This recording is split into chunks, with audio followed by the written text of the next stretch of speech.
Last week, the Queen pulled out of the Commonwealth Day service after fears grew for her comfort during the trip and having to sit in Westminster Abbey for more than an hour. On Tuesday, she is determined to attend her late husband, Prince Philip, the Duke of Edinburgh's memorial.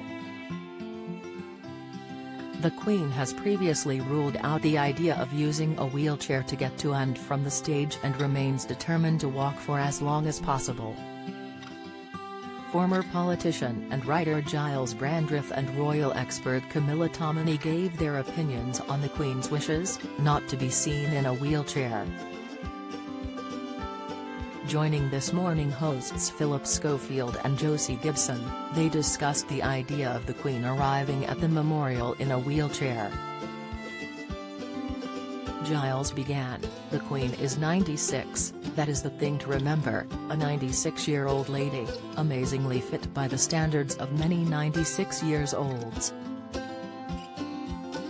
She is extraordinary, she is a little bit less mobile than she used to be, that is as simple as that. Also she doesn't like the idea of being seen in public and in a wheelchair."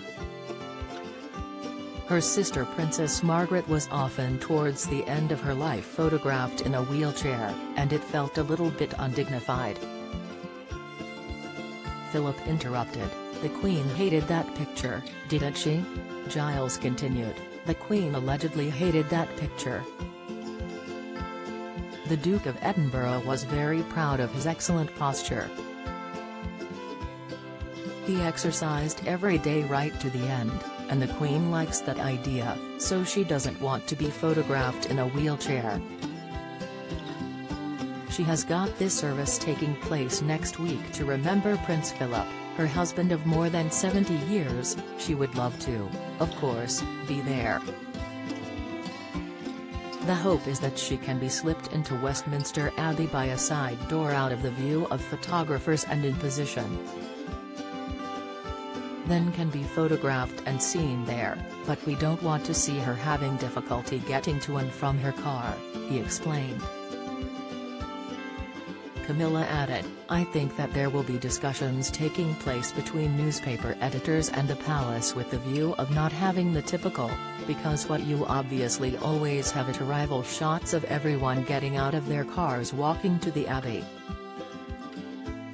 You have them because it is the only opportunity to get a full-length image, so particularly with the Cambridges, and then you would have photographs inside. It wouldn't surprise me at all if they put the Queen in situ and have an arrangement to have her photographed in her seat. Also, she won't be getting up, sitting down again to sing hymns, she is going to be as comfortable as possible and then get her out of there," she concluded. Long-term friend of the Queen, Christopher Biggins, recently gave his view on her health and understood she is largely confined to a wheelchair. Speaking on GB News Monday morning, he revealed, "I have heard that the reason she's not doing a lot of the events that she should be doing and cancelling them is because she is in a wheelchair. She doesn't want to be seen, she's very proud. She's our greatest ever monarch. It's so very sad, and I hope she is able to make her anniversary celebrations." Host Eamon Holmes asked whether she was comparing herself to her sister Margaret, where he said it was embarrassing for her. Christopher also responded to reports the Queen is having a wheelchair-friendly lift installed in Balmoral Gardens. Christopher said, "Everyone I know is putting in lifts, you can fit a lift very, very cheaply if you have the space, 2 flights of stairs for me now is quite so effing." This Morning airs weekdays from 10 a.m. on ITV.